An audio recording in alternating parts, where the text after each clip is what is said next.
It's Talk Area, the Joel Natale Show. We're live from our Kingdom Financial Group studio here. And we have another great conversation celebrating what's different, conversations with the Barber National Institute. And this is our special December holiday episode. And we're going to learn about how an Erie educator who brought hope to persons with intellectual disabilities may become the first laywoman from the United States to become a saint.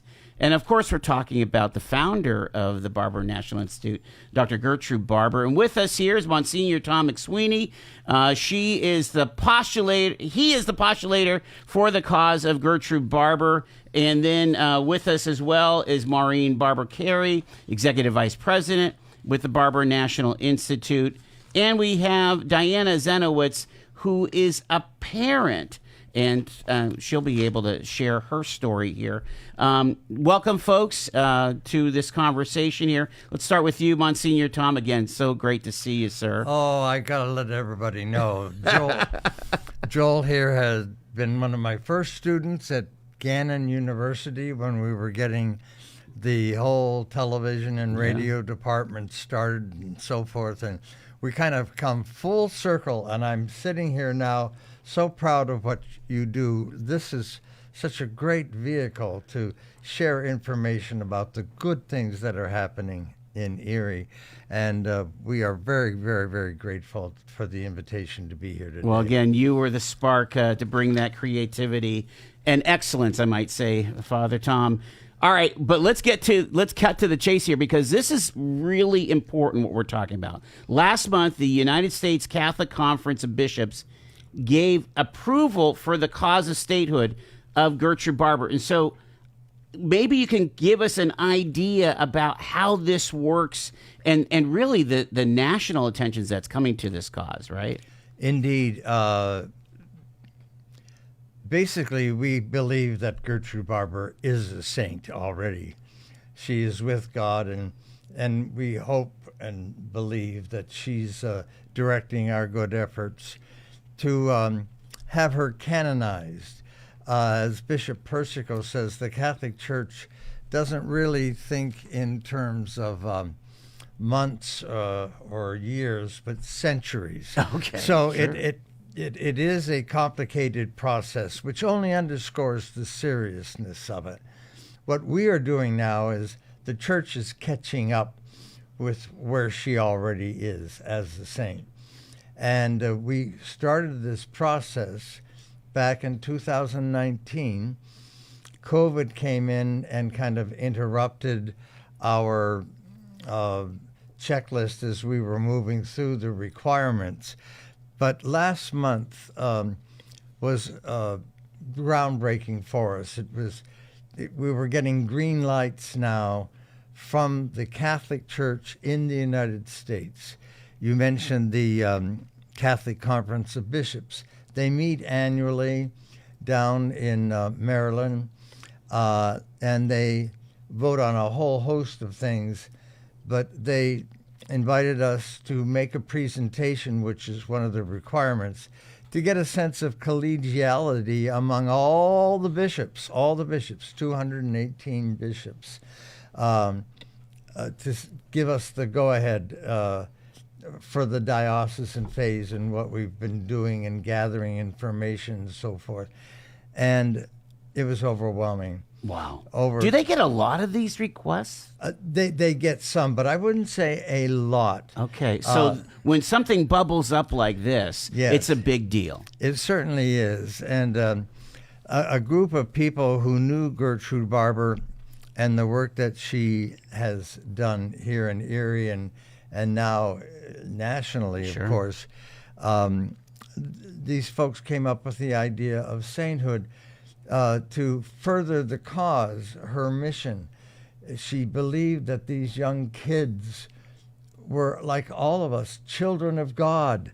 And there was a period of time in the 30s and in the 40s when kids who had intellectual difficulties or behavioral issues were shunted off to institutions.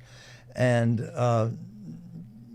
she was working in the school district, and she had the unfortunate task of saying to parents, "Gee, I'm sorry, but your little daughter Sheila or our school system can't handle this. They'll have to go to an institution." And it was usually not in Erie, so they were actually having to be moved out of town. Warehouse is a difficult word, Right. but it was as if they were being warehoused. And she said, no. There's got to be a better way. This is a child of God. This child has potential. And so she got to it, and she inspired a lot of people. And among them, most recently then in 2019, a group came to Bishop Persico and asked that we enter into the process to make her a saint. And he officially opened the cause then in December 2019. But as I was saying just this recently, all the work that we had done, all the historical work, the theological work, all the indications that she lived a virtuous life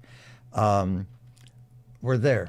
Yeah. And we put it into a thing called a libellus, that's a petition, gave it to Bishop Persico, and he opened the cause in 2019.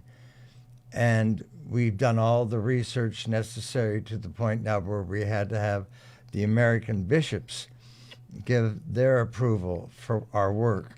And that's where we are right now. We got a big green light. Wow. We have just a couple of other things to do, some interrogatories. Okay. And you'll be hearing from our good friend Diane down there, who will be one of those people that would have.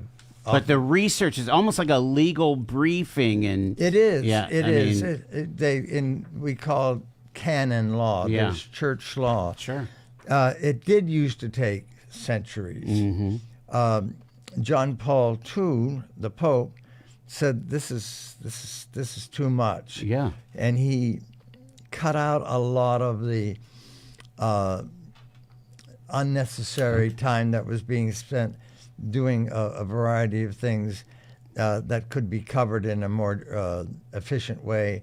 And so the process is sped up to the point now. How soon are we able to designate her as, quote, blessed, or the beatification of Dr. Barber? She already has been now. She has? No, she's been acknowledged as a servant of God. Okay. The next stage is after we send all of our research and everything to the Vatican, we're doing the diocesan phase. That'll be finished, I believe, in, at the most, two years. Okay, Joel. so 2 more years, yeah. And that all goes to the Vatican, and then she would be termed venerable. Okay. The venerable Gertrude Barber. And then we move into the phase where we look for miracles. Okay. People that would have been praying to her for her intercession. And that we can talk about maybe a little bit later about the process of the miracle. Then we get into beatification and sainthood. I want to move forward to learn more about who Gertrude Barber was, from Maureen Barber Carey, the Executive Vice President of the Barber National Institute. She was your aunt, right? Yes, she was my aunt. Yeah. To tell you a little bit more about Gertrude, she was born in 1911. Her mom was an Irish immigrant. Her dad was a first-generation American citizen from Ireland. And so she was born here in Erie, Pennsylvania, Newman Street, Borough 5 Newman Street. And unfortunately, because of the Spanish flu, her father passed away when she was very, very young. Wow. In I believe, 2018. So there was Grandma Barber with these 9 children, and she had them all to herself. Well, she strongly believed in a Catholic education, and so she sent Gertrude to St. Anne's for her schooling. Well, the nuns at St. Anne's were so impressed with Gertrude's knowledge, her inquisitiveness, her really, truly her genius, that they said, she doesn't belong at St. Anne's. She needs to go to Villa Maria. Wow. And Villa Maria was a boarding school for elementary age students. Well, the Barbers lived on Newman Street, and they, of course, had no transportation to get her to the Villa Maria. So the sisters arranged for her to get transportation to get to Villa Maria, and so then she completed her elementary school and then high school at Villa Maria. Did she always want to be a teacher? She always did want to be a teacher, but as she went to Edinburgh, Okay. which was, I think, defined then the normal school. The normal teaching school, sure. Yeah. She completed her education there, so she was ready to go aboard and be a teacher. But in the back of her head, she always wanted to be a missionary. Wow. And so she had talked to the superintendent of the Erie schools and said, you know, doctor, I really would like to be a missionary. I want to go abroad and help others, those people who are in such great need. And he said to her, well, Gertrude, you really can do that right here in Erie, Pennsylvania. We have children who, as Monsignor was telling us, who go off to an institution because they cannot be educated. She said, you could start working with them. So she did, and she was over one of the local public schools, and she began a group of children who at that time were eligible because they were learning disabled. Okay. They were not intellectually disabled. She was their teacher, and as she worked more and more with the children, and she continued her own education, became a psychologist, she moved up in the school district and became a home and school visitor and then a school psychologist. And in that role, as Monsignor said, it was her responsibility to say there are laws against children with disabilities coming to school. Wow. So you have no course. You can keep your child at home, no education, or you can send your child to an institution. Many, many parents did not want to do that, but they had no other option. So she continued to talk to families, and it was just around 1950 that she said, I think we could start our own school. So in 1952, in borrowed space, she started her first class. And it was children with intellectual disabilities, but many of those children also had other disabilities that precluded them from going to school. So that was 52. In a few years, parents of adults heard what she was doing with the children, and they said, I want something for my adult. And so she began an adult program. So the program moved from site to site based upon who would give her free space at that Wow. time until about 1966, when there was the Lakeview Hospital, which was on East Avenue, and it was called the Pest Hospital. Right. Well, when polio was eradicated, there was no need for that hospital. So the Erie County City Council and County Council were deciding, what should we do with this building? And Gertrude went to them and said, I would like that for my program. Well, they sent out an RFP, request for proposals, and a number of groups, nonprofits in town, submitted proposals and said to her, why don't you join with us? You don't need all that space for your people. And she said, well, I don't need that space now, but I will in the future. And so the city council voted to give her, at $1 a year, this space that could become the beginning of our school. So from there, of course, we expanded over the years, and today we're across the state of Pennsylvania, Pittsburgh, Philadelphia. We have over 93 group homes across the state, adult day services. Our school in Erie is a National School of Excellence. There's only a few of us in the entire country. So we have people come to Erie, Pennsylvania to have their child, their adult, receive services. And we do training as well. You know, we have had people from across the world, truly, come to Erie, Pennsylvania to learn about the Barber way of working with children and adults with disabilities. But the person of Gertrude Barber really was a trendsetter and a, this kind of greater than life figure in this realm of intellectual disabilities, wasn't she? Oh, she was. I mean, she served on President Kennedy's National Committee on Mental Retardation. So Wow. she was a leader. She probably was one of the top 5 leaders in the country in terms of working with people with disabilities. And that goes right to this narrative of she is a saint, right? And to carry out, she also believed everyone is a child of God, whether you had a disability or not. And these persons, these kids, these adults were her children. And she wanted them to have the very best that they can possibly be, so they could be the very best. And that's why she began, and that's what we continue to do today. Amazing. Again, so many thousands of children, adults, and families have been touched by the mission of Gertrude Barber. One parent, Diana Zenowitz, is here to talk about the hopes and opportunities she found for her daughter, Missy. Bring that mic close to you, Diana. Tell us about your daughter, how you came to meet Dr. Barber. My husband and I, Ed, are the proud parents of Missy. She's 53 years old last week. Wow. When she was about 6 months old, we found out that she was microcephalic and cerebral palsy, which meant her brain didn't grow. So obviously we were devastated and looking for something. The people we knew who had disabilities were not living at home anymore. They were in institutions. So I was a nurse at Hammett, and someone directed me to Dr. Barber. And so I called the Barber Center, and I had a meeting with Dr. Barber, my husband and I. She was the first person to give us hope. I mean, really. And the thing she really dwelled on was the abilities, not the disabilities. Yeah. I mean, her main focus was hope, love, and education. And so our daughter started in the infant toddler program. It was the first of its kind. I think there might have been 12 children and with our parents. We were in a little house on the corner. It was a yellow house. Our parent group painted it, and it was people there for quite a while. Our daughter went on to the school at the Barber Center. She had physical therapy after her surgeries to help her walk. She was nonverbal, so she had speech therapy. Okay. Given her a talker, communication board, so she could get her point across, which she did very well. They worked on her behaviors. Dr. Barber had really stressed that you have to look to the future. And she talked about, possibly group home placement. When kids are 18, they typically leave the home. They go to college or somewhere. So when she was 16, we had the opportunity for group home placement. And she has been in a group home ever since, and it has been really a lifesaver for our family. We can still be a family. She comes home twice a week or whenever we want her to. Mm-hmm. We utilized service of respite before she went in the group home, so we could, get away as a family, part of a family. Sure. When she graduated from school, when she was 21, she started in the workshop across the street at the Barber Center. She worked some for a while. That was really not her thing. But so she's attended the day program ever since. She goes Monday through Friday. They have arts, crafts. Her group home, they go on trips. They go out to dinner.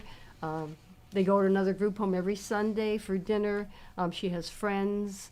It's really just been really a lifesaver. The staff are our family, and it's really great. I think the thing that we really wanted to take away is that I know most people that go on to be a saint have like medical miracles. Well, Dr. Barber's really touched thousands of people and families. All the students knew her. She came to all our parent meetings. Everybody knew her, and she really was just the hope that everybody had. That healing touch. Yes. I appreciate that. Thank you so much, Diana. Monsignor McSweeney, just to wrap up here, if somebody wants to get involved in supporting this effort towards sainthood for Dr. Gertrude Barber, how would they become involved? The first thing is to pray. We all have different ways of praying and having a conversation with the good Lord and asking for the strength to do as families have done.